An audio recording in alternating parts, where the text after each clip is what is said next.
На следната Zoom линија го имам колегата Дејан Андоновиќ, што ми е Дејан на Zoom, тоа значи дека ќе имаме брифинг за меѓународната политика. Дејан, добро утро. Добро утро, Сашо. Вчера ни прелета онаа вест дека падна владата во Косово. Што се после 24 часа малку поодлежаните анализи? Какви ќе бидат ефектите од тоа? Па синоќа Косовското собрание и формално ја распушти владата, односно ја бутна владата на актуелниот премиер Абдула Хотик и го започна законскиот рок во наредните 40 дена. Вршителот на должност на претседател на Косово, односно претседателот на собрание, која нели го менува актуелниот претседател Хашим Таши, кој е во Хаг, ги распише изборите во наредните 40 дена. Тие избори ќе треба да се однесат, да се одржат. Она што е интересно е дека актуелниот премиер Абдула Хоти мирно ја прими оваа информација и рече дека е добро што Уставниот суд ги разрешил оние дилеми кои беа спорни за оној спорен еден глас на еден пратеник кој кривично е гонет и кој не смее да гласа, а кој дал поддршка за неговата влада во јуни годинава, па со неговиот глас и таа стана, ја презема функцијата. Абдула Хоти само кратко изјави дека Косово води на избори и кратко изјави дека неговата влада ќе ја врши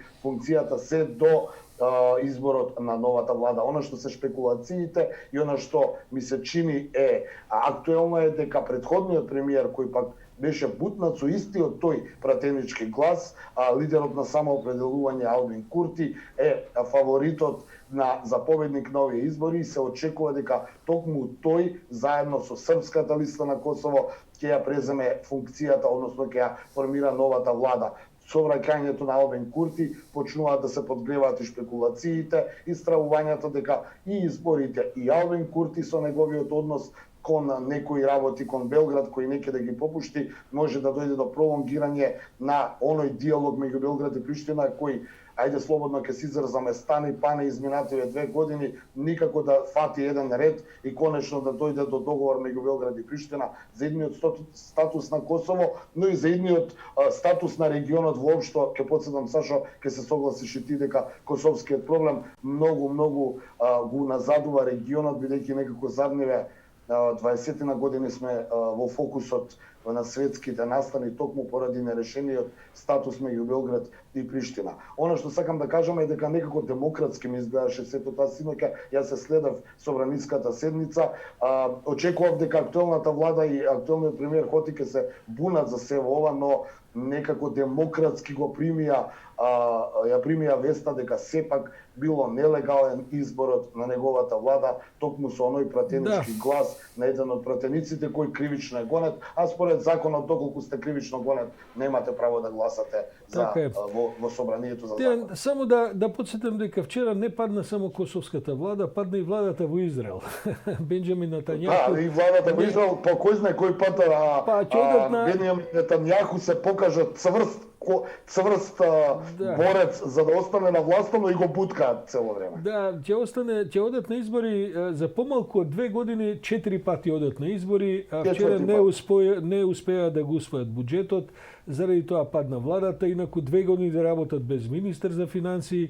Бенџамин Нетањаху во Израел е во еден, како да кажем, во една офанзива, бидејќи со коронавирусот влезе во брза вакцинација, буџетите се неограничени и така натаму. Од друга страна, неговите опозиционери, значи и левицата, и арапската коалиција и така натаму се во приличен некаков внатрешен распад и тој се надева дека сега ќе има во онаа пата ситуација која трае со години во Израел, ќе има шанса да освои барем некои 1-2% повеќе гласови за да може да направи самиот влада. Тоа е битно да се каже, бидејќи Израел исто така гравитира кон оваа наша геополитика, па би реколи балканска, секако медитеранска. Што има друго ново во светот? Само паѓаат влади, Дејан, или негдека можеби и растат влади? Па еве, ќе ја избереме веста, не можеме да ја избегнеме оваа вест, односно овие настани кои се случуваат во Соединетите Американски држави. Во краток еден рапорт Првен ќе кажам, бидејќи е коронавирус, нормално Соединетите Американски држави се соочуваат со рекорден број на починати за едно деноноќие, 3000 лица почина од коронавирусот и со рекорден број на хоспитализирани, над 120.000 хоспитализирани од коронавирусот.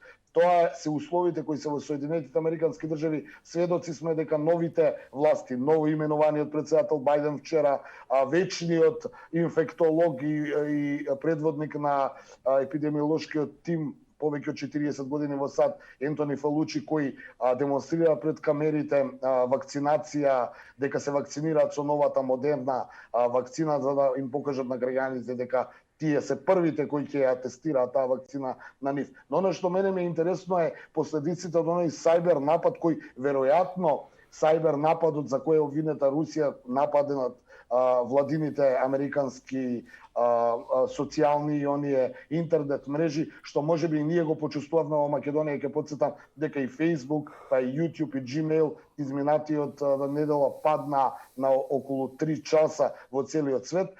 Ново наименуваниот претседател Бајден, кој се уште не е на функција, му порача на Трамп дека сајбер нападите кои се случија изминатиот период се сериозен ризик за безбедноста на САД и го повика Бајден да не седи мирно, туку додека е вршител на должноста претседател на САД да го расветли тоа, бидејќи безбедноста на САД е загрозена. Ќе потсетам, се случи голем сајбер напад врз владините мејлови.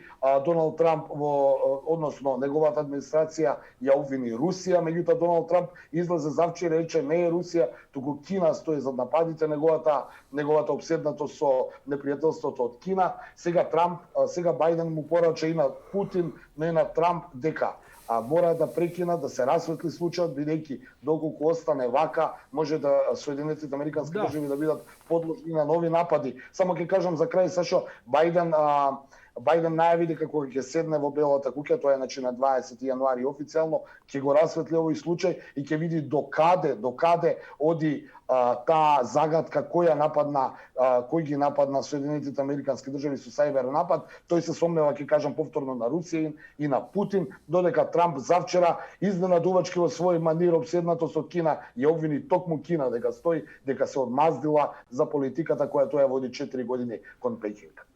Дејане, благодарам за овој утрински брифинг на меѓународните теми. Јас само да кажем дека ова целиот процес за вакцинирање и особено антиваксерските тенденции во светот кои се сегдека бележат голем процент во светската јавност, ќе бидат тема на разговори со доктор Александар Митов во нашиот редовен да кажам медицинско-здравствен билтен што го правиме секоја среда со помош на доктор Митов.